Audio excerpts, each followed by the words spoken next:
So, fun kind of scenario there between game number 2, but we are all tied up heading into game number 3. How awesome is that? It doesn't get better than that, does it?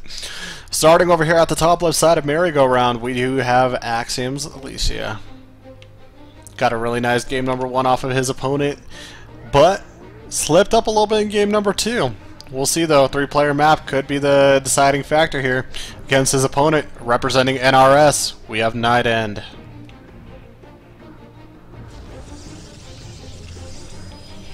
So, NightEnD, of course, like I said, I feel like took Alicia by a little bit of surprise. Like, I saw what Alicia was trying to do by trying to get Archons out, but if you need more than that.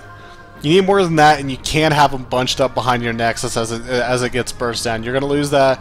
You're gonna lose the Nexus. You're gonna lose that additional firepower that you have with the photon overcharge, and then just everything else just gets aggroed down. So. If he had maybe a couple more Archons, I would have gone a little bit better for him. But again, the ground forces just were not sufficient enough either. And Immortals only help you up so much. Like I said, you might be able to clear out the whole entire ground army of your opponent. But man, if you can't take care of the Void Rays are then going to pick off the Immortals. And at that point, then what are you going to do? What are you going to do? So both players looks like they're out and scouting. Alicia actually going to be heading to the right place. No, hold on. Oh, I was about to say, I'm like, where is he going right now? I'm like, is he gonna... Typically, when you know that you're in this position, then you know your opponent's either over here or he's over here. You're gonna be, if you're placing a proxy of some sort, you're gonna place it somewhere in between. And looks like Alicia might be doing that right now. Finding his room over here. He's got already double gas underway. He's got 3 on this gas, and we'll see if he gets 3 on that gas. Now, very key important moment for NightEnD. He's got to look very attentively and see what his opponent decides to get. He's got a lot of time to scout. He has no reason to, rush out of there. If he doesn't see that mothership core coming out right away, I would be very worried. I would be very worried about what's going on, and that, of course, just due to the scouting, could be a big factor. Now, he should see the supply block. No workers coming out right now, and this should be a heads up right now. This should be like red flags. Hit that alarm button, hit that big red button, just mash it in, break the glass. Workers coming out. There's the mothership core, but man, that is... I think that's almost like a... I don't want to call it like a mothership core just so, it takes a scent off the trail, but if Alicia is going to go into Stargate, it's going to really delay it, so he'll have to think of a different style to play now.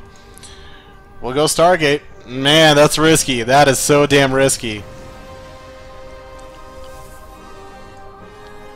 I don't know if I like that. He's already got 1 Stalker in position. He's got 2nd Stalker underway. Stargate isn't even finished up yet. Mothership core is out. We'll need about another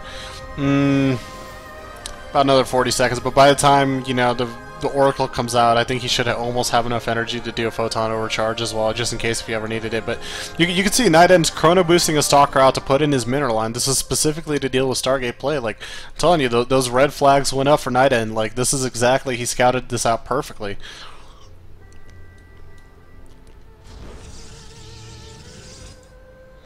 First Oracle coming out for Alicia, chrono boosting it out. It's gonna be a disappointed Oracle, I guarantee it. We have a 3rd Stalker coming out. 3rd Stalker is actually probably gonna beat the Oracle to the punch as well.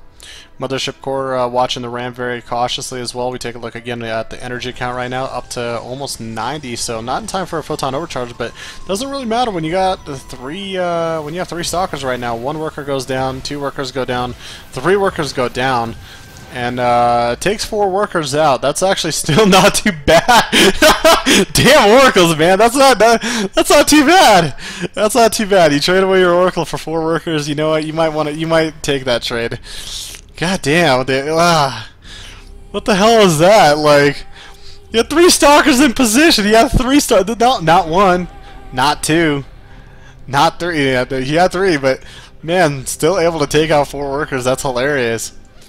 Now, meanwhile, on the bottom left side of the map, you guys might have seen a little bit of buildings popping up. That's because we have a Twilight and a Dark Shrine. No preparation in terms of detection right now for Alicia, at least in terms of this side of the map. He will have to produce an Oracle, a defensive Oracle, actually, in fact, just to be able to have remotely any form of detection. As the probe is working around here, of course, this is one of those things that should make Alicia a little bit paranoid. Like, there's a probe somewhere over here, so you have to be very careful. We will have probably some DT warpins from this side, first of all, unless he's able to get a pylon a little bit closer, a little bit sooner, but both these players might be avoiding each other for the time being. And like I said, you could have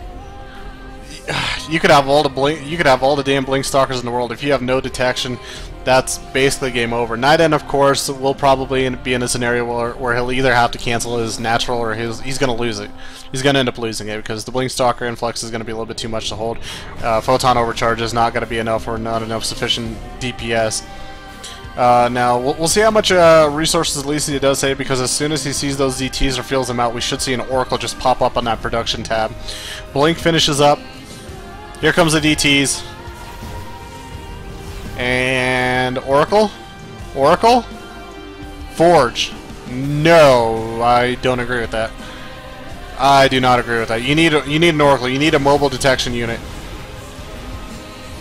Trying to get an Immortal out right now. It does cancel it for the time being. Going to utilize the Photon Overcharge to help himself out for the time being. Photon Overcharge doing some pretty good damage right now, putting a lot of these stalkers down into the red and orange. A few healthy ones still in the game. Takes another one out as well, man. That's a long distance spell. Don't forget about that. Meanwhile, over here on the other side of the map, I don't know if he was able to save any additional workers. It looks like for the time being, no. And this is basically game for Alicia right now. Like, with a DT back at home with no detection right now, unfortunately, there's just no way for Alicia to win. He loses all of his units, and GG. You needed an Oracle right there. Right there, what I would have suggested, like, again, very sad that Alicia just lost, but right then and there should have been an Oracle that popped out, like, just start that production right away. I think he had enough resources. Whatever he was building, he could have canceled it. Get that Oracle underway, take out the natural, pull your workers off, send your defenses back home. So, you know, take that natural out, send your defenses back home, clears those damn DTs out, and almost start as if it was brand new for you, almost the game. The thing is, like, it's going to take a little bit of a while to hack